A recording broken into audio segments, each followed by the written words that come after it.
नमस्कार साथियों, welcome to नाम नॉलेज हब। कैसे हैं आप लोग? आशा करते हैं अच्छे होंगे और आपकी तैयारी बेहतर ढंग से चल रही होगी। तो साथियों, आज के इस वीडियो में हम लोग फिर से देखने वाले हैं 75 मोस्ट इंपॉर्टेंट क्वेश्चन जो आपके एग्जाम के लिए काफ़ी ही महत्वपूर्ण होने वाले हैं। साथ साथ हम लोग जैसे ही 75 क्वेश्चन कंप्लीट होते हैं उसके बाद हम लोग 10 बिहार स्पेशल के क्वेश्चन देखेंगे। साथ साथ आपका जो हाल ही में बिहार में नए मंत्रिमंडल का गठन हुआ है उससे संबंधित किन मंत्री को क्या क्या प्रभार मिला है सभी को देखते हुए चलेंगे। तो वीडियो काफ़ी शानदार होने वाला है। वीडियो को पूरा देखिएगा, काफ़ी ही आपके लिए लाभप्रद होने वाला है। तो चलिए बिना किसी देरी के वीडियो को शुरू करते हैं। पहला क्वेश्चन है, अच्छे से जवाब दीजिएगा। सभी लोग जल्दी से जुड़ जाइए और अपने ग्रुप में शेयर भी कर दीजिए इस वीडियो को। तो पहला क्वेश्चन, और कमेंट में आंसर भी देना है आपको। हमारे संविधान के अनुसार, अच्छे से पढ़िएगा, राज्यसभा का कार्यकाल 2 वर्षों में एक बार समाप्त हो जाता है, प्रत्येक 5 वर्ष में समाप्त हो जाता है, प्रत्येक 6 वर्ष में समाप्त हो जाता है, या समाप्त होने का विषय नहीं है। बताएं इसका सही आंसर क्या होगा। इसका जो सही आंसर हो जाएगा वो हो जाएगा ऑप्शन डी, समाप्त होने का विषय नहीं है। आपको बता दें, संविधान के अनुच्छेद 83 के क के अनुसार राज्यसभा का जो है विघटन नहीं होता है, किंतु उसके सदस्य में से 1/3 सदस्य जो होते हैं वो संसद विधि द्वारा किए गए उपबंधों के अनुसार प्रत्येक 2 वर्षों की समाप्ति पर सेवानिवृत्त हो जाते हैं। तो सीधे सीधे भाषा में आप समझिए कि प्रत्येक दूसरे वर्ष जो है 1/3 सदस्य के लिए निर्वाचन होगा, और इस प्रकार राज्यसभा के सदस्यों का कार्यकाल जो है 6 वर्षों का होता है। तो राज्यसभा के सदस्यों की जो निवृत्ति का क्रम है वो आपको राज्यसभा आदेश 1952 के द्वारा शासित होता है। यह आदेश जो है राष्ट्रपति ने लोक प्रतिनिधित्व अधिनियम 1951 द्वारा प्रदत्त शक्तियों के प्रयोग से बनाया है। तो कंफ्यूज नहीं होना है, सही आंसर इसका हो जाएगा ऑप्शन डी। आगे बढ़ते हैं कि चोल साम्राज्य के संस्थापक का नाम बताइए जिसने तंजौर पर कब्जा किया और जिसके बाद जो है आदित्य राजा बना था। अच्छा क्वेश्चन है, बताएं इसका सही आंसर क्या होगा, ए, बी, सी या डी। सही आंसर इसका हो जाएगा विजयालय। याद रखना है विजयालय। विजयालय ने जो है 850 ईस्वी में तंजौर पर अधिकार कर चोल साम्राज्य की स्थापना की थी। इसके बाद जो है उसका पुत्र जो है आदित्य चोल वहाँ का प्रथम शासक बना। तो ऑप्शन डी इसका सही आंसर हो जाएगा। अगला प्रश्न है कि सीमा सुरक्षा बल की स्थापना कब की गई थी। एक एक प्रश्न जो है एग्जाम पॉइंट ऑफ व्यू से काफ़ी ही महत्वपूर्ण है। तो इसका सही आंसर आपको बताना है क्या होगा, ए, बी, सी या डी। इसकी जो स्थापना है याद रखना है आपको, 1 दिसंबर 1965 ईस्वी में की गई थी सीमा सुरक्षा बल। अगला प्रश्न है, यदि राष्ट्रपति एवं उपराष्ट्रपति का पद खाली हो तो भारत के राष्ट्रपति के पद पर कौन होता है। यह प्रश्न पूछा गया है। देखिए, राष्ट्रपति भी खाली है, उपराष्ट्रपति का भी पद खाली है। तो इसका सही आंसर आपको बताना है क्या होगा, ए, बी, सी या डी। सही आंसर इसका हो जाएगा भारत का मुख्य न्यायाधीश। याद रखेंगे कौन, भारत का मुख्य न्यायाधीश। अगला प्रश्न हम लोग देखते हैं कि किस सदन में अध्यक्षता करने वाला अधिकारी उस सदन का सदस्य नहीं होता है। बताना है आपको इसका सही आंसर, ए, बी, सी या डी। सही आंसर इसका हो जाएगा राज्यसभा, ऑप्शन बी। अगला प्रश्न है कि भील जाति कहाँ पाई जाती है, असम, पश्चिम बंगाल, झारखंड या महाराष्ट्र। आपको बताना है इसका सही आंसर क्या होगा। सही आंसर इसका हो जाएगा आपको ऑप्शन डी, भील जाति जो है आपको महाराष्ट्र में पाई जाती है। भील आदिवासी मुख्य रूप से जो है पश्चिमी पठार क्षेत्रों में एवं मध्य भारत में स्थित राज्यों जैसे आपका गुजरात, मध्य प्रदेश, छत्तीसगढ़, महाराष्ट्र और राजस्थान में निवास करती है। याद रखना है। और भारत की सबसे बड़ी जनजाति आपकी भील जनजाति है। एक उच्च न्यायालय का न्यायाधीश अपना त्यागपत्र संबोधित करता है, किसे करता है, ए, बी, सी या डी। जल्दी से बताएं इसका सही आंसर क्या होगा। कॉमेंट लगातार करते हुए चले। सही आंसर इसका हो जाएगा 7 नंबर का ऑप्शन ए, राष्ट्रपति को। याद रखेंगे किसे, राष्ट्रपति को। संविधान के अनुच्छेद 217 के 1 के क्लाउज ए के अनुसार जो है आपको किसी राज्य का उच्च न्यायालय का न्यायाधीश राष्ट्रपति को संबोधित अपने हस्ताक्षर द्वारा त्यागपत्र दे सकता है। तो इसका सही आंसर ऑप्शन ए। भारतीय संविधान में कितनी भाषाओं के रूप में मान्यता प्राप्त है, कितनी भाषाओं को जो है मान्यता प्राप्त है, ये प्रश्न पूछा गया है, ए, बी, सी या डी। काफ़ी इजी क्वेश्चन है, बार बार एग्जाम में पूछा जाता है। तो 8वीं अनुसूची में आपको पता होगा 22 भाषाओं का जिक्र है। ऑप्शन डी इसका सही आंसर हो जाएगा। विजयवाड़ा किस नदी के किनारे स्थित है, ए, बी, सी या डी। विजयवाड़ा जो है कृष्णा नदी के किनारे स्थित है। ऑप्शन बी इसका सही आंसर हो जाएगा। अगला प्रश्न हम लोग देखते हैं 10 नंबर का, कि भारतीय संविधान में विधि के शासन और द्विसदनीय पद्धति किस देश के संविधान से प्रेरित है। यह प्रश्न पूछा गया है। अच्छा क्वेश्चन है, ए, बी, सी या डी। आपको बताना है इसका सही आंसर क्या होगा। सही आंसर इसका हो जाएगा यूनाइटेड किंगडम। क्या हो जाएगा, यूनाइटेड किंगडम। अगला प्रश्न है, इंद्रधनुषीय क्रांति का संबंध किससे है, हरित क्रांति से, नीली क्रांति से, श्वेत क्रांति से या समग्र कृषि क्रांति से। बताना इसका सही आंसर क्या होगा।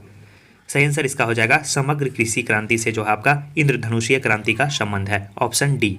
अगला जो प्रश्न है वो हम लोग देखेंगे आपका 12 नंबर का, एक टन इस्पात बनाने में कितना किलोग्राम जो है मैग्नीज की आवश्यकता पड़ती है, यह प्रश्न पूछा गया है। 20 kg, 10 kg, 30 kg या 1 kg, बताना है इसका सही आंसर क्या होगा। सही आंसर इसका हो जाएगा 10 kg जो है आपका मैग्नीज की आवश्यकता पड़ती है, ऑप्शन सी। अंडमान निकोबार द्वीप समूह में सबसे ऊंची चोटी कौन सी है, उसका नाम आपको बताना है। सैडल पीक, कोडा चादरी, आपका करोह पीक या सोनसोगोर। सही आंसर बताएं, जल्दी से कमेंट करें। सही आंसर इसका हो जाएगा, इसकी जो सबसे ऊंची चोटी है वो है सैडल पीक। इसकी ऊंचाई की बात करें तो वो है आपका 738 मीटर, याद रखना है 738 मीटर। अगला प्रश्न है, 1773 के विनिमय अधिनियम के दोषों को दूर करने के लिए ब्रिटिश संसद द्वारा पारित किया गया कौन सा अधिनियम था, जो ईस्ट इंडिया कंपनी अधिनियम 1784 से भी जाना जाता है। आपको बताना है इसका सही आंसर क्या होगा। अच्छा क्वेश्चन है, बताएं इसका सही आंसर, ए, बी, सी या डी। तो सही आंसर इसका हो जाएगा सी, पिट्स इंडिया एक्ट के नाम से जाना जाता था। ऑप्शन सी इसका सही आंसर हो जाएगा। अगला प्रश्न हम लोग देखते हैं आपका 15 नंबर का, कि भारतीय जीवन बीमा निगम की स्थापना कब हुई थी, जिसे हम लोग क्या कहते हैं, LIC। इसकी स्थापना पूछा गया है आपको कब हुई थी। 1956 ईस्वी में जो है इसकी स्थापना हुई थी, life insurance corporation of India, जिसे हम लोग कहते हैं LIC। याद रखना है आपको, ऑप्शन ए। अगला प्रश्न है, मार्को पोलो किस देश का निवासी था, ए, बी, सी या डी। आपको बताना है इसका सही आंसर क्या होगा। सही आंसर हो जाएगा इटली। मार्को पोलो जो है इटली का निवासी था। अगला प्रश्न है, ब्लैक फॉरेस्ट एक बड़ी वर्णाच्छादित पर्वत श्रृंखला है जो डैश में पाई जाती है, यह प्रश्न पूछा गया। आपको बताना है इसका सही आंसर क्या होगा, कहाँ पे पाया जाता है आपका ब्लैक फॉरेस्ट। अच्छा क्वेश्चन है, ए, बी, सी या डी, जल्दी से बताएं, कमेंट लगातार करते हुए चलें। सही आंसर इसका हो जाएगा जर्मनी, ऑप्शन बी इसका सही आंसर हो जाएगा। प्रश्न है, पाइथागोरस थे कहाँ के निवासी थे, ऑप्शन ए, बी, सी या डी। आपको बताना है इसका सही आंसर क्या होगा। पाइथागोरस जो थे ये आपको यूनान के दार्शनिक और गणितज्ञ थे। सही आंसर आपको ऑप्शन सी हो जाएगा, जिनका भी आ रहा है बिल्कुल सही जवाब है। अगला प्रश्न है और काफ़ी अच्छा प्रश्न है, अमरोहा के युद्ध 1305 में जो हुआ था उसमें दिल्ली सल्तनत को किसके ऊपर विजय प्राप्त हुई थी, यह प्रश्न पूछा गया है। ए, बी, सी या डी, जल्दी से बताएं इसका सही आंसर कमेंट के माध्यम से क्या होगा। सही आंसर इसका हो जाएगा 19 नंबर का, ऑप्शन सी, मंगोल सेना। याद रखना है, मंगोल सेना। अलाउद्दीन खिलजी के शासन में 1305 में मलिक नायक ने अमरोहा के युद्ध में मंगोल सेना को जो है परास्त किया था तथा अली बेग और आपको तारकाक को बंदी बना लिया गया था। तो याद रखना है, ऑप्शन सी इसका सही आंसर हो जाएगा। साथियों, प्रश्न अच्छा लग रहा है तो वीडियो को लाइक कर दे। चैनल पे पहली बार आया है तो चैनल को जरूर सब्सक्राइब कर दे। साथियों, आप लोग सिर्फ वीडियो देखते हैं, चैनल को सब्सक्राइब नहीं करते हैं। चैनल को ज़्यादा से ज़्यादा लोग सब्सक्राइब जरूर करें। प्रश्न है आपका, निम्न में से किस व्यक्ति ने पूरी पृथ्वी का चक्कर लगाया था, कोलंबस, मैगलन, वास्को डिगामा या कैप्टन कुक। बताना है इसका सही आंसर क्या होगा। सही आंसर इसका हो जाएगा मैगलन, ऑप्शन बी इसका सही आंसर हो जाएगा। भारतीय संविधान के किस भाग में चुनावों पर अनुच्छेद है, कौन सा भाग जो है चुनाव को प्रदर्शित करता है, ये आपको बताना है, ए, बी, सी या डी। तो 21 का सही आंसर आपको हो जाएगा ऑप्शन ए, यानी जो है भाग 15 जो है वो चुनाव का अनुच्छेद है, उससे जो है चुनाव के संबंधित जानकारी प्राप्त होती है भाग आपका 15 में। याद रखना है आपको, 21 का सही आंसर हो जाएगा ऑप्शन ए। बात करें हम लोग भाग 20 की तो भाग 20 है संविधान का संशोधन। अगर बात करें भाग 5 का तो भाग 5 है आपका संघ। और भाग 10 की बात करें तो भाग 10 है अनुसूचित और जनजातीय क्षेत्र। तो याद रखना है, सही आंसर इसका हो जाएगा ऑप्शन ए। अगला प्रश्न है, रबर की खेती के लिए कौन सी जलवायु उपयुक्त है, ये प्रश्न पूछा गया है, ए, बी, सी या डी। आपको बताना है इसका सही आंसर क्या होगा। सही आंसर इसका हो जाएगा, रबर की खेती के लिए जो जलवायु उपयुक्त है वो है आपका विषुवत रेखीय जलवायु, ऑप्शन ए इसका सही आंसर हो जाएगा। अगला प्रश्न है कि नियाग्रा जलप्रपात किस नदी पर है, बार बार एग्जाम में क्वेश्चन पूछा जाता है ये, तो बताना आपको इसका सही आंसर क्या होगा। सही आंसर इसका हो जाएगा सेंट लॉरेंस नदी। याद रखना है, ऑप्शन सी, सेंट लॉरेंस नदी पे जो है आपका नियाग्रा जलप्रपात है। याद रखना है, कनाडा एवं अमेरिका की सीमा पर स्थित है ये आपका नियाग्रा जलप्रपात। अगला प्रश्न है, भारत रत्न प्राप्त करने वाले किस व्यक्ति का जन्मदिन राष्ट्रीय चिकित्सक दिवस के रूप में मनाया जाता है। बताना है आपको इसका सही आंसर क्या होगा, जल्दी से बताएं। सही आंसर इसका हो जाएगा विधान चंद्र राय, ऑप्शन ए इसका सही आंसर हो जाएगा। आपको बता दें इनके बारे में कुछ कि चिकित्सक तथा पश्चिम बंगाल की ये मुख्यमंत्री भी रह चुके हैं डॉक्टर विधान चंद्र राय। इनके जन्म दिवस यानी 1 जुलाई को राष्ट्रीय चिकित्सक दिवस यानी डॉक्टर डे के रूप में मनाया जाता है। इन्हें जो है 1961 ईस्वी में, याद रखना है, भारत रत्न सम्मान से भी सम्मानित किया जा चुका है। अगला प्रश्न है कि जावर की खाने किस खनिज के लिए प्रसिद्ध है। अच्छा क्वेश्चन है, बताएं इसका सही आंसर क्या होगा, तांबा, अबरक, लोहा या जस्ता। सही आंसर इसका हो जाएगा जस्ता के लिए। याद रखना है, जावर की खाने जो हैं वो जस्ता के लिए प्रसिद्ध है, ऑप्शन डी इसका सही आंसर हो जाएगा। अगला प्रश्न है आपका, 26 नंबर का कि अंतर्देशीय मछली उत्पादन में किस राज्य का योगदान जो है सर्वाधिक है, ए बी सी या डी? जल्दी से बताएं इसका सही आंसर क्या होगा। सही आंसर इसका हो जाएगा आंध्र प्रदेश। ऑप्शन डी जिनका भी आ रहा है बिल्कुल सही है। अगला प्रश्न है कि राजमार्ग नंबर 8 निम्न में से किन किन नगरों को जोड़ता है? यह प्रश्न पूछा गया है। दिल्ली भोपाल, दिल्ली मुंबई, दिल्ली जयपुर या दिल्ली चंडीगढ़? सही आंसर इसका हो जाएगा 27 नंबर का, दिल्ली और मुंबई को जोड़ता है आपका राष्ट्रीय राजमार्ग नंबर 8। अगला प्रश्न है मुंबई और ठाणे के बीच सबसे पहली रेलगाड़ी किस सन में चलाई गई थी? यह प्रश्न पूछा गया है। काफ़ी इजी क्वेश्चन है, बताएं जल्दी से इसका सही आंसर क्या होगा। सही आंसर 28 नंबर का आपको हो जाएगा ऑप्शन डी 1853 ईस्वी में लॉर्ड डलहौजी के शासनकाल में। प्रश्न है आपका निम्न में से कौन महाराष्ट्र की नृत्य शैली है, ए बी सी या डी? आपको बताना है इसका सही आंसर क्या होगा। सही आंसर इसका हो जाएगा आपको लेजिम जो है महाराष्ट्र की नृत्य शैली है। अगला प्रश्न हम लोग देखेंगे 30 नंबर का कि भारत सरकार अधिनियम 1919 23 दिसंबर 1919 से लागू हुआ। इस अधिनियम में डैश रिपोर्ट में सिफारिश किए गए सुधारों को शामिल किया गया। ये प्रश्न पूछा गया, बताएं इसका सही आंसर क्या हो जाएगा, ए बी सी या डी? सही आंसर इसका हो जाएगा option B Mountain View Chelmsford. Option B इसका सही आंसर हो जाएगा। प्रश्न है आपका 31 नंबर का निम्न में से कौन सी झील जो है कृत्रिम है, डल, जयसमंद, चिल्का या नौकुचिया ताल? आपको बताना है इसका सही आंसर क्या होगा। सही आंसर इसका हो जाएगा जयसमंद झील। ऑप्शन सी इसका सही आंसर हो जाएगा। अगला प्रश्न है कि निम्न में से कौन सी नदी सिंधु की सबसे बड़ी सहायक नदी है, यानी सबसे लंबी सहायक नदी के बारे में पूछा गया है। सिंधु की कौन है, चिनाब, झेलम, व्यास या रावी? आपको बताना है इसका सही आंसर क्या होगा। सही आंसर इसका हो जाएगा चिनाब नदी जो है सिंधु की सबसे लंबी सहायक नदी है। Option A. निम्न में कौन सा पर्वत सबसे पुराना है, यह प्रश्न पूछा गया है, ए बी सी या डी? आप बताएं जल्दी से इसका सही आंसर क्या होगा। सही आंसर इसका हो जाएगा अरावली जो है सबसे पुराना है। अगला है कि हजरत ईसा मसीह को सूली पर किस दिन चढ़ाया गया था, यह प्रश्न पूछा गया है, बताना इसका सही आंसर क्या होगा, ए बी सी या डी? सही आंसर इसका हो जाएगा गुड फ्राइडे यानी शुक्रवार के दिन। ऑप्शन बी इसका सही आंसर हो जाएगा। शतरंज के खेल का आविष्कार किस देश में हुआ, यह प्रश्न पूछा गया है, चीन, भारत, जर्मनी या यूके? तो सही आंसर इसका हो जाएगा भारत में। शतरंज का जो आविष्कार है वो आपको भारत देश में हुआ है। अगला है नोबेल पुरस्कार अधिक से अधिक कितने लोगों की भागीदारी में दिया जा सकता है, ये क्वेश्चन पूछा गया है। तो काफ़ी इजी क्वेश्चन है, सही आंसर हो जाएगा 3। किसी भी क्षेत्र में, यानी जैसे अगर फिजिक्स है तो फिजिक्स में अधिकतम 3 लोगों को ही इस पुरस्कार से सम्मानित किया जा सकता है, याद रखना है। अगला है निम्न में से कौन सी घटना सबसे पहले घटी थी, ये प्रश्न पूछा गया है। अच्छा क्वेश्चन है, सोच समझ के इसका आंसर दें। 37 का क्या होगा जल्दी से बताएं। सही आंसर इसका हो जाएगा उपनिषेद की रचना। ऑप्शन ए इसका सही आंसर हो जाएगा। अगला प्रश्न है कि मौर्य राज्य के संस्थापक कौन थे, काफ़ी इजी क्वेश्चन है।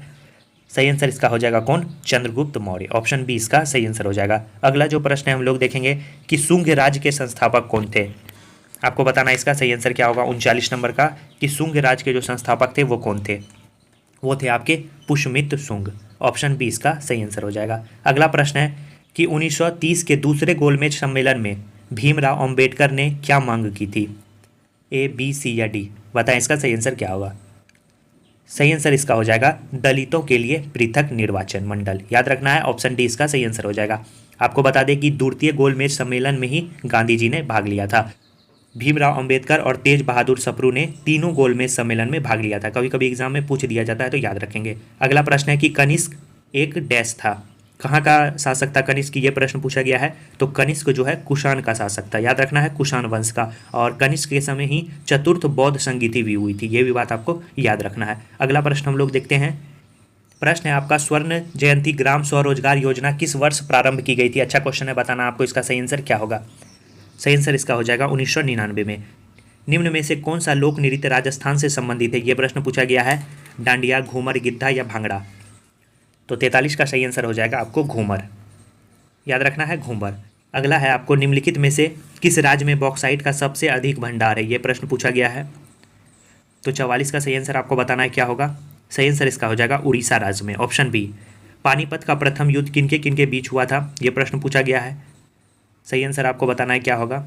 काफ़ी इजी क्वेश्चन है, सही आंसर इसका हो जाएगा पानीपत का जो प्रथम युद्ध हुआ था वो आपको बाबर और इब्राहिम लोदी के बीच हुआ था। ऑप्शन सी इसका सही आंसर हो जाएगा। कब हुआ था, 1526 ईस्वी में, याद रखना है।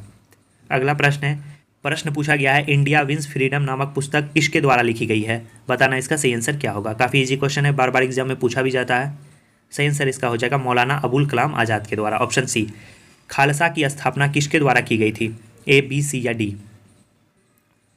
सही आंसर इसका हो जाएगा गुरु गोविंद सिंह के द्वारा जो है खालसा पंथ की स्थापना की गई थी, याद रखेंगे। और सिखों के सबसे अंतिम और 10वें गुरु थे आपके गुरु गोविंद सिंह।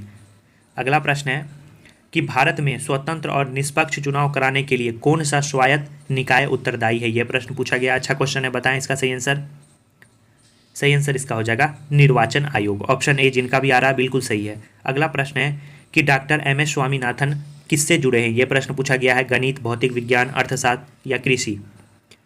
सही आंसर इसका हो जाएगा आपको, ये जो जुड़े हैं ये कृषि से जुड़े हैं, याद रखना है। ऑप्शन डी इसका सही आंसर हो जाएगा। काफ़ी इजी क्वेश्चन है। अगला प्रश्न है कि उस्ताद बिस्मिल्लाह खां एक भारतीय संगीतकार जिन्होंने जो है डैश को लोकप्रिय बनाया, ये प्रश्न पूछा गया है। बताना इसका सही आंसर आपको क्या होगा। शहनाई, सरोद, सितार या तबला। सही आंसर इसका हो जाएगा 50 नंबर का शहनाई, याद रखना है शहनाई। अगला प्रश्न है आपको साइंस से पूछा गया है कि सीमेंस किसकी इकाई है, ये प्रश्न पूछा गया है। ए, बी, सी या डी। आपको बताना इसका सही आंसर क्या होगा। सही आंसर इसका हो जाएगा सीमेंस जो है विद्युत चालकत्व की इकाई है, ऑप्शन बी इसका सही आंसर हो जाएगा।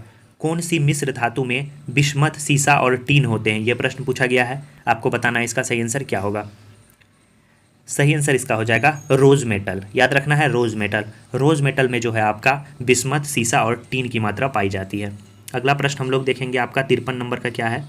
तत्व X के परमाणु के बाहर की कक्षा में 4 इलेक्ट्रॉन है, इस तत्व का हाइड्रोजन के साथ संयोजन बनाने पर क्या सूत्र होगा, यह प्रश्न पूछा गया है। बताएं इसका सही आंसर क्या होगा 53 का। सही आंसर इसका हो जाएगा ऑप्शन डी X1H4, इसका सही आंसर हो जाएगा। याद रखें 53 का सही आंसर क्या हो जाएगा, ऑप्शन डी। निम्नलिखित में से कौन सी अनुरचना में इलेक्ट्रॉन भागीदारी करते हैं, यह प्रश्न पूछा गया है 54 का। आपको बताना है इसका सही आंसर क्या होगा। 54 का जो सही आंसर हो जाएगा वो आपको याद रखना है, ऑप्शन ए हो जाएगा। याद रखना है ऑप्शन ए H2O। अगला प्रश्न हम लोग देखेंगे 55 नंबर का कि 0.16 ग्राम ऑक्सीजन में कितने परमाणु होते हैं, ये प्रश्न पूछा गया। अच्छा क्वेश्चन है। ए, बी, सी या डी। बताएं इसका सही आंसर क्या होगा। सही आंसर इसका जो हो जाएगा 55 नंबर का वो आपको हो जाएगा ऑप्शन सी। याद रखना है क्या हो जाएगा, ऑप्शन सी 6.03 गुना 10 पे पावर 21। अगला प्रश्न है कि पानी का अनुभार क्या है, ये प्रश्न पूछा गया है। काफ़ी अच्छा क्वेश्चन है। तो पानी का जो अनुभार होता है वो आपको होता है 18 AMU, ऑप्शन बी इसका सही आंसर हो जाएगा। अगला प्रश्न है कि कार्बन की संयोजकता कितनी है, 4, 3, 2, 1। बताना है सही आंसर आपको क्या हो जाएगा। कार्बन की जो संयोजकता है वो आपको 4 है, याद रखना है ऑप्शन ए इसका सही आंसर हो जाएगा। अगला मैथ का प्रश्न है, छोड़ते हैं हम लोग, ये देखते हैं। शक्ति P, प्रवाह I और प्रतिरोध R के बीच क्या संबंध है, ये प्रश्न पूछा गया है। तो काफ़ी इजी क्वेश्चन है, बताना इसका सही आंसर क्या हो जाएगा। सही आंसर इसका हो जाएगा P बराबर I²R। याद रखना है P बराबर जो होता है I²R होता है, ऑप्शन ए इसका सही आंसर हो जाएगा। अगला प्रश्न हम लोग देखेंगे आपका क्या नंबर का है। प्रश्न है आपका क्लोरोफॉर्म का सूत्र पूछा गया है, क्या होता है। आपको बताना है इसका सही आंसर क्या होगा, ए, बी, सी या डी।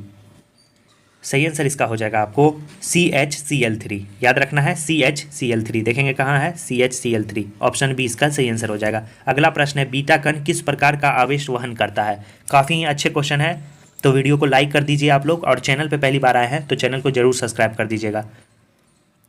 तो सही आंसर आपका हो जाएगा इसमें बीटा कण जो है ये एक प्रकार का, याद रखना है, ऋणात्मक आवेश वहन करता है, ऑप्शन बी इसका सही आंसर हो जाएगा। अगला प्रश्न हम लोग देखेंगे अब क्या नंबर का है आपको, 64 नंबर का। टीबिया किसका भाग है, बताएं, हाथ, बाह, खोपड़ी या पैर। तो सही आंसर इसका हो जाएगा पैर की हड्डी, याद रखना है पैर की हड्डी, ऑप्शन डी इसका सही आंसर हो जाएगा। अगला प्रश्न हम लोग देखेंगे आपका क्या नंबर का है। अगला जो प्रश्न है वो है आपका कि लाल डेटा बुक वह पुस्तक है जो निम्नलिखित का रिकॉर्ड रखती है। तो काफ़ी इजी क्वेश्चन है, बताना इसका सही आंसर क्या होगा। लाल डेटा बुक जो है ये लुप्त प्राय प्रजाति से संबंधित है, याद रखना है ऑप्शन डी इसका, ऑप्शन सी इसका सही आंसर हो जाएगा। निषेचन की क्रिया कहाँ पर होती है, यह प्रश्न पूछा गया है।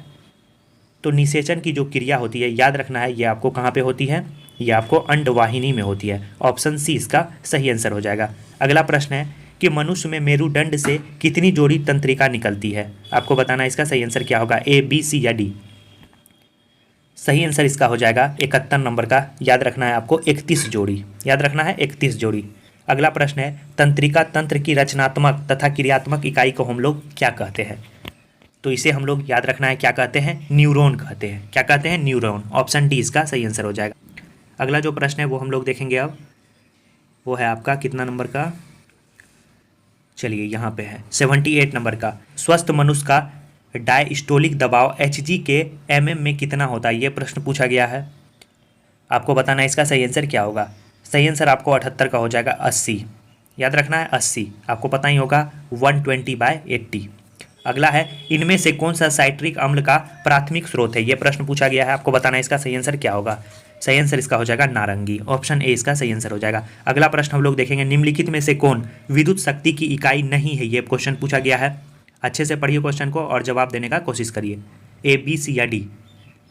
सही आंसर 81 नंबर का हो जाएगा, ऑप्शन ए वाट सेकेंड। याद रखना है वाट पर सेकेंड जो है ये आपको शक्ति की इकाई नहीं है। याद रखना है वाट पर सेकेंड जो है ये ऊर्जा की इकाई है। याद रखना है किसकी इकाई है, ऊर्जा की। बाकी जो है सभी आपको शक्ति की इकाई है। अगला प्रश्न हम लोग देखेंगे कि प्रकाश वर्ष किसकी इकाई है, तो काफ़ी इजी क्वेश्चन है, दूरी की इकाई है, ऑप्शन बी। हमारे पाचन तंत्र के किस भाग में वसा का पाचन होता है, ये प्रश्न पूछा गया है।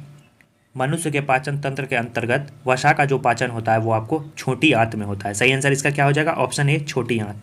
अगला प्रश्न हम लोग देखेंगे, आपका कितना नंबर का है, 85 नंबर का। तांबे के बर्तन पर हवा के संपर्क में आने पर हरे रंग का लेप किसका मिश्रण है, ये प्रश्न पूछा गया है। ए बी सी या डी, बताना इसका सही आंसर क्या होगा। 85 का सही आंसर हो जाएगा ऑप्शन सी, कॉपर कार्बोनेट एवं कॉपर हाइड्रोक्साइड का। ऑप्शन सी इसका सही आंसर हो जाएगा। हम लोगों ने 75 मोस्ट इंपोर्टेंट क्वेश्चन को देखा। अब चलिए हम लोग जो है बिहार स्पेशल को क्वेश्चन को देखते हैं। उसके बाद हम लोग जो है कि किस मंत्री को क्या प्रभार मिला है बिहार में, उसे भी हम लोग देख ही लेते हैं, क्योंकि वीडियो थोड़ा सा लंबा होगा। वीडियो को पूरा देखिएगा, जानकारी काफ़ी महत्वपूर्ण आपके एग्जाम पॉइंट ऑफ व्यू से। चलिए बढ़ते हैं आगे। पहला प्रश्न है, कमेंट में आंसर देते हुए चलिएगा। सर्वप्रथम वन स्थिति रिपोर्ट प्रकाशित की गई थी। सबसे पहले हम लोग साथियों आपको बता दें कि जो है हम लोग टॉपिक बाय टॉपिक का आपका बिहार स्पेशल खत्म करेंगे। इसमें हम लोग वन स्थिति रिपोर्ट जो आपका 2021 आया था उसके जितने भी महत्वपूर्ण क्वेश्चन जो एग्जाम पॉइंट ऑफ व्यू से महत्वपूर्ण है उसे हम लोग देखेंगे। अगले वीडियो में हम लोग किसी अन्य टॉपिक को देखेंगे। सर्वप्रथम वन स्थिति रिपोर्ट प्रकाशित की गई थी, आपको बताना है कब की गई थी, 1985, 1984, 1987 या 1990। सही आंसर इसका हो जाएगा 1987 ईस्वी में जो है ये प्रकाशित की गई थी। अगला प्रश्न है कि 2019 की रिपोर्ट की तुलना में बिहार में वन स्थिति रिपोर्ट 2022 में वनावरण में कुल कितने वर्ग किलोमीटर की वृद्धि दर्ज की गई थी। अच्छा क्वेश्चन है, बताना है आपको इसका सही आंसर क्या होगा। सही आंसर इसका हो जाएगा 75 वर्ग किलोमीटर की जो है वृद्धि दर्ज की गई थी 2019 की तुलना में। याद रखना है 2019 की तुलना में, ये 2021 होगा। अगला प्रश्न है कि बिहार के जिलों के वनावरण यानी क्षेत्रफल के अनुसार जो है कौन सा जिला प्रथम स्थान पे है, ये आपको बताना है। शेखपुरा, रोहतास, पश्चिम चंपारण या कैमूर। सही आंसर इसका हो जाएगा कैमूर, ऑप्शन डी इसका सही आंसर हो जाएगा। अगला प्रश्न है कि जिलों के वनावरण प्रतिशत के अनुसार कौन सा जिला पहले स्थान पे है। याद रखना है प्रतिशत के अनुसार जो है किस जिले में सर्वाधिक वन पाया जाता है, तो वो भी आपका हो जाएगा कैमूर। याद रखना है कैमूर इसका सही आंसर हो जाएगा। अगला प्रश्न है कि भारत वन स्थिति रिपोर्ट 2021 के अनुसार बिहार के कितने वर्ग किलोमीटर क्षेत्र पर जो है वृक्षावरण है, ये प्रश्न पूछा गया है। बताना आपको इसका सही आंसर क्या होगा। सही आंसर इसका हो जाएगा 2341 वर्ग किलोमीटर के क्षेत्र पे जो है आपका वृक्षावरण है। अगला प्रश्न हम लोग देखेंगे, आपका है 2019 की रिपोर्ट के अनुसार बिहार में वृक्षावरण में कितने वर्ग किलोमीटर की वृद्धि दर्ज की गई है, ये प्रश्न पूछा गया है। ए बी सी या डी, आपको बताना इसका सही आंसर क्या होगा। सही आंसर इसका हो जाएगा 338 वर्ग किलोमीटर की वृद्धि दर्ज की गई है। याद रखना है ऑप्शन ए इसका सही आंसर हो जाएगा। अगला प्रश्न है कि वन स्थिति रिपोर्ट 2021 के अनुसार बिहार के किस जिले में बहुत सघन वन पाए जाते हैं, यह प्रश्न पूछा गया है। आपको बताना है इसका सही आंसर क्या होगा। सही आंसर इसका हो जाएगा पश्चिमी चंपारण में। याद रखना है कहाँ पे, पश्चिमी चंपारण में। अगला प्रश्न है कि बिहार राज्य के कुल भौगोलिक क्षेत्र की तुलना में समस्त वन क्षेत्र का कितना % है। सही आंसर इसका हो जाएगा 7.84। VVI लगा ले इस प्रश्न को, काफ़ी इंपॉर्टेंट क्वेश्चन है। और आपको बता दें 2021 का जो वन स्थिति रिपोर्ट आया था उसी के अनुसार जो है बिहार राज्य के कुल भौगोलिक क्षेत्र की तुलना में समस्त वन क्षेत्र का % कितना है, 7.84। बात करें 2019 में कितना था, तो वो था आपका 7.27, जो आपके प्रीवियस BPSC के एग्जाम में क्वेश्चन पूछ दिया गया है, तो इसीलिए इसे पूछने की पूरी संभावना बनती है। तो याद रखें 7.84%। चलिए अब हम लोग देखते हैं कि हाल ही में जो बिहार के नए मंत्री बने हैं उसे भी हम लोग देख लेते हैं। अब हम लोग देखते हैं कि किस मंत्री को कौन सा प्रभार मिला है। अभी तक आपने वीडियो को लाइक नहीं किया है तो वीडियो को लाइक कर दीजिए साथियों, क्योंकि वीडियो बनाने में काफ़ी मेहनत और एफर्ट लगता है। आप ही के लिए इतना लंबा वीडियो बनाया जा रहा है ताकि आपको एग्जाम में काफ़ी मदद मिल सके। तो पहला है नीतीश कुमार। नीतीश कुमार जो है फिर से बिहार के मुख्यमंत्री पद की शपथ लिए और ये इनका 8वीं बार शपथ था। याद रखना है 8वीं बार। कुछ आपको बता दें कि इन्होंने सबसे पहले शपथ कब लिया था। सबसे पहले इन्होंने 2000 ईस्वी में लिया था, उसके बाद आपको 2005 में बने थे, फिर उसके बाद 2010 में, फिर उसके बाद आपको याद रखना है 2013 में, उसके बाद 2015 में, उसके बाद 2017 में, उसके बाद आपको 2020 में, उसके बाद आपका 2022 में। तो कितना हो गया आपका 1 2 3 4 5 6 7 8। तो 8वीं बार जो है ये नीतीश कुमार बिहार के मुख्यमंत्री पद की शपथ लिए। तो याद रखना है आपको, एग्जाम में पूछे जाते हैं। बीजेपी के साथ जब इसका अलायंस था तब ये 5 बार बने थे, 2000, 2005, 2010, 2017 और 2020। और आरजेडी और कांग्रेस के साथ जब इसका गठबंधन था तो ये 3 बार बने हैं, 2013 में, 2015 में, 2022 में। और आपको बता दें कि बिहार विधानसभा में अभी कितनी सीट है वर्तमान में, 243 सीट। कितनी है, 243 सीट। और 243 में जो अभी सबसे बड़ी पार्टी है वो आपकी बिहार की पार्टी है, कौन, राजद। अभी इनके पास 79 सीटें हैं। और बीजेपी के पास अभी वर्तमान में कितनी सीटें हैं, 77 सीटें हैं। जेडीयू के पास जो है अभी वर्तमान में कितनी सीटें हैं, 45 सीटें हैं। बात करें कांग्रेस के पास तो कांग्रेस के पास 19 सीटें हैं। तो ये 4 आप याद रखें, एग्जाम में पूछने की संभावना बनती है। तो मुख्यमंत्री नीतीश कुमार को जो है समान प्रशासन विभाग भी मिल चुका है, गृह मंत्री भी इन्हीं के पास है, मंत्रिमंडल सचिवालय इन्हीं के पास है, निगरानी, निर्वाचन और ऐसे विभाग जो किसी को आवंटित नहीं हुए हैं वो भी किनके पास है, तो नीतीश कुमार के पास। तेजस्वी प्रसाद यादव ये बिहार के उप मुख्यमंत्री बने, जैसा कि आपको पता ही होगा। इन्होंने दूसरी बार जो है उप मुख्यमंत्री की शपथ ली। इससे पहले ये 2015 में उप मुख्यमंत्री बने थे। तो दूसरी बार इन्होंने उप मुख्यमंत्री की शपथ ली और इन्हें स्वास्थ्य विभाग, पथ निर्माण विभाग, नगर विकास एवं आवास विभाग और ग्रामीण कार्य जो है इन्हें मिला है, किन्हें, तेजस्वी प्रसाद यादव को। अगले हैं आपके विजय कुमार चौधरी, इन्हें वित्त विभाग, वाणिज्य कर और संसदीय कार्य विभाग मिला है, विजय कुमार चौधरी को। अगले हैं आपके विजेंद्र प्रसाद यादव, इन्हें जो है ऊर्जा और योजना एवं विकास मंत्रालय मिला है। आलोक कुमार मेहता को मिला है राजस्व एवं भूमि सुधार मंत्रालय। तेज प्रताप यादव ये लालू यादव के बड़े बेटे हैं, इन्हें पर्यावरण, वन एवं जलवायु परिवर्तन विभाग मिला है। आफाक आलम जो कांग्रेस से आते हैं, इन्हें पशु एवं मत्स्य संसाधन विभाग मिला है। अशोक चौधरी जो पहले शिक्षा मंत्री हुआ करते थे विजय कुमार चौधरी से पहले, उसे भवन निर्माण विभाग मिला हुआ है। श्रवण कुमार को मिला हुआ है ग्रामीण विकास। सुरेंद्र प्रसाद यादव को मिला हुआ है सहकारिता विभाग। रामानंद यादव को मिला हुआ है खान एवं भूतत्व विभाग। लेशी सिंह जो कि जदयू की हैं, उन्हें मिला है खाद्य एवं उपभोक्ता संरक्षण, जो कि पहले भी इन्हीं के पास था और अभी भी इन्हीं के पास है। और मदन साहनी को मिला है आपको समाज कल्याण विभाग। श्री कुमार सर्वजीत को मिला है पर्यटन विभाग। ललित कुमार यादव को मिला है लोक स्वास्थ्य अभियंत्रण विभाग। तोष कुमार सुमन जो कि जीतन राम मांझी के बेटे हैं, उन्हें अनुसूचित जाति एवं जनजाति कल्याण विभाग मिला है। संजय कुमार झा को मिला है जल संसाधन, सूचना एवं जनसंपर्क विभाग। शीला कुमारी को परिवहन विभाग मिला है। और समीर कुमार महासेठ को जो है उद्योग विभाग मिला है। और श्री चंद्रशेखर, मोस्ट इंपॉर्टेंट, आपको टिक लगाते हुए चलते हैं। देखिए, आप लेसी सिंह को टिक लगा लीजिए, आफाक आलम को टिक लगा लीजिए। इसके बाद आपको चंद्रशेखर को, मोस्ट इंपॉर्टेंट है VBI, ये जो है बिहार के नए शिक्षा मंत्री बने। इनसे पहले आपको विजय कुमार चौधरी थे, अभी वर्तमान में कौन है, श्री चंद्रशेखर। अगले हैं आपके सुमित कुमार सिंह, इन्हें विज्ञान एवं प्रौद्योगिकी विभाग मिला। सुनील कुमार को मिला है मद्य निषेध उत्पाद एवं निबंधन विभाग। बात करें अनीता देवी को, तो अनीता देवी को जो है पिछड़ा वर्ग एवं अति पिछड़ा वर्ग कल्याण विभाग मिला है।